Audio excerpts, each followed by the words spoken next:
Assalamualaikum warahmatullahi wabarakatuh. Saya Lisis Kanggreni, mahasiswi Universitas Ngudi Waluyo Semarang, Prodi S1 Kebidanan, transfer kelas B RPL dengan NIM 157222031 akan memperhatikan video konseling dengan KPD.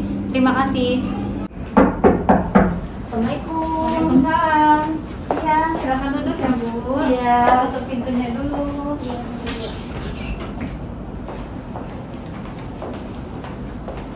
Baik, dengan Ibu siapa? Nama saya Ibu Anissa. Baik, perkenalkan ya Bu, saya Bidanisa. Iya, Saya Bu. Bidan yang bertugas pada pagi hari ini. Gimana, ada keluhan saat ini? Iya Bu, saya ini ngerasa ada keluar air Bu. Ini Bu kupingnya ya. Lihat dulu ya. Keluar cairan seperti air ya? Iya. Heeh. Dikit-dikit. Ini anak keberapa? Anak kedua Bu. Baik, kalau untuk keluhan seperti ini pada usia kehamilan yang sama, tapi pada saat kehamilan yang pertama, apakah sama pernah ada keluar cairan seperti air seperti ini? Nggak ada Bu. Baru ini berarti ya? Iya. Ibu sebelumnya sudah pernah cek kadar HB? Sudah 2 kali. Di mana periksanya? Yang pertama di puskesmas, terus yang kedua pas saya USG Bu di rumah sakit. Oh itu untuk hasilnya yang pertama dan kedua berapa? 11,7 Bu yang pertama, terus yang kedua 12,4. Baik, oke. Ini ibu kan berarti usia kehamilannya sebentar. Usia kehamilan hari ini berarti 30 minggu. 30 minggu ya Bu? Iya Bu. Baik. Ini kan berarti hitungan usia kehamilannya belum cukup bulan. Jadi saya akan menjelaskan tentang ketuban pecah dini karena keluhan ibu ada keluar cairan seperti air-air ya. Iya Bu. Sebelumnya apakah ibu pernah dengar tentang ketuban pecah dini? Belum pernah Bu. Baik. Jadi ketuban pecah dini itu pada ibu hamil adalah ketuban yang pecah terjadinya sebelum ada tanda-tanda persalinan. Apa ibu sekarang ada ngerasain perutnya sakit? Nggak ada Bu. Iya, berarti ini termasuk ketuban pecah dini ya Bu. Lalu kalau untuk gejalanya ketuban pecah dini sendiri tuh yaitu keluar air ketuban banyak atau merembes secara tiba-tiba, tidak disertai dengan tanda-tanda persalinan, contohnya keluar darah atau keluar flek gitu. Jadi benar-benar cuma air aja yang keluar dari jalan lahir Iya gitu. Bu. Jadi untuk kemungkinan penyebab ketuban pecah dini ini sendiri yaitu yang pertama infeksi pada ginjal ibu atau pekerjaan atau riwayat ketuban pecah dini pada kehamilan sebelumnya. Cuma tadi katanya memang belum ada pada hamil sebelumnya ya. Iya.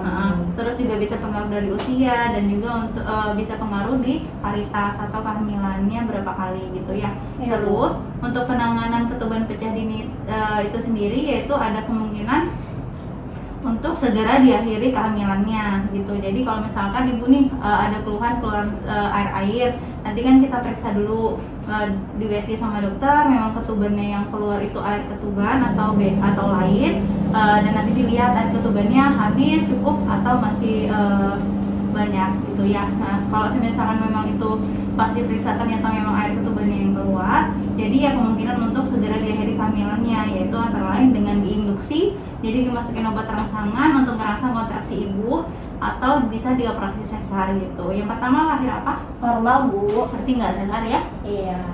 Terus kalau untuk bahaya atau komplikasi pada ketuban pecah dini itu yaitu persalinannya, berarti usia kehamilannya kan ibu 30 minggu masuk ke persalinan prematur gitu. Yang kedua ada infeksi pada ibu dan bayinya juga bisa terjadi. Lalu aspeksia atau sesak pada bayinya pada saat lahir gitu, atau hipoksia pada bayi itu juga bisa terjadi. Tanda bahaya dan komplikasi untuk KPD itu sendiri gitu ya Bu. Terus kalau untuk apa sih yang harus dilakukan kalau pada saat ibu ada keluhan ketuban pecah dini seperti ini, yaitu harus segera menghubungi tenaga kesehatan. Dan ibu langsungnya ini sudah benar karena kan ibu keluar airnya tadi jam berapa?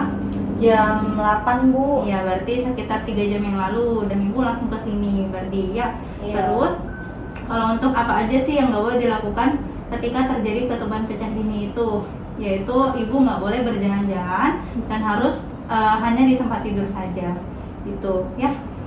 Untuk penjelasan tentang ketuban pecah dini ini, apakah ibu ada yang ditanyakan atau ada yang masih mau dijelaskan? Cukup paham Bu. Baik, saya boleh tanya satu untuk menjelaskan yang tadi saya sudah jelaskan. Iya, Bu. Kalau untuk ketuban pecah dini, apa yang harus segera dilakukan? Induksi bisa atau enggak di sesar ya Bu? Ya, itu penanganannya gitu Iya. ya. Berarti cukup jelas untuk penjelasan tentang ketuban pecah dini ini. Iya, gitu Bu. ya. Oke. Baik Ibu, untuk memastikan yang tadi keluar air itu memang air ketuban atau bukan, kita periksa dulu ya. Iya Bu. Baring sebelah sini ya.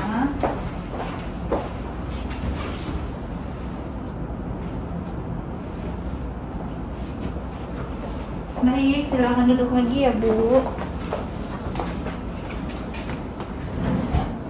Baik, jadi tadi saya sudah melakukan pemeriksaan, itu memang air ketuban atau bukan. Jadi saya menggunakan kertas, namanya kertas lakmus, itu untuk melihat memang yang keluar itu air ketuban atau bukan. Jadi kalau untuk memang dia itu memang air ketuban, dia berwarna ungu. Yang tadi kan hasilnya warna pink, tadi Ibu lihat ya, Iya. warnanya nggak berubah jadi ungu, jadi itu masih berwarna pink. Dan kemungkinan itu yang tadi keluar 3 jam yang lalu mungkin air kencing, Ibu tidak sadar tiba-tiba air kencing gitu ya. Iya Bu.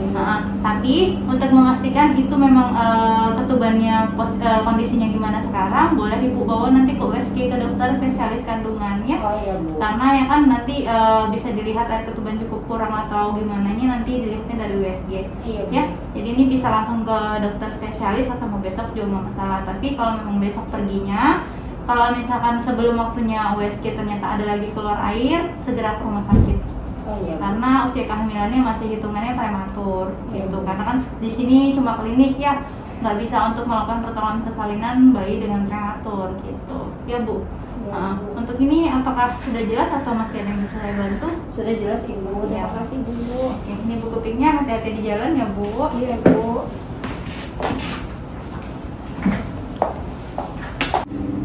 Setelah melakukan konseling, kita lakukan pendokumentasian. Sekian video dari saya. Terima kasih. Assalamualaikum warahmatullahi wabarakatuh.